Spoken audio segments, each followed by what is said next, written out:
ইদানিং কানে খুব বেশি শুনে যাচ্ছি জানেন, কোনো সমস্যা ছাড়াই ওই সমস্যায় পড়ে গেছি। যদি বলে হাঁস, আমি শুনি বাস। এমনকি প্রেমিকা রাতে আমায় বলল আই লাভ ইউ, আমি শুনেছি আমরা পালাবো। তো আমি উত্তর দিছি কোন দিন।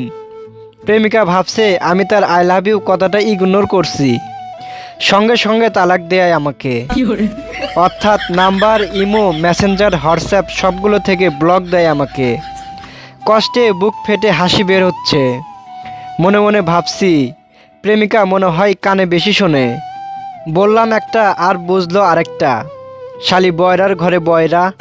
কিন্তু কিছুদিন পর বুঝতে পারলাম বয়রা আমি নিজেই।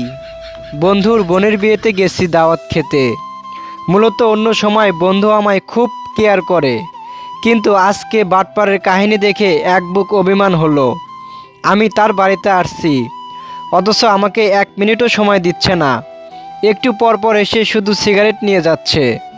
সে যাই হোক, আমি দাওয়াত খেয়ে বাড়িতে চলে যাই, সেটাই মঙ্গল হবে। টেবিলে বসেই দেখি আমার চারপাশ জুড়ে শুধু ডানা কাটা পরীরা বসে আছে।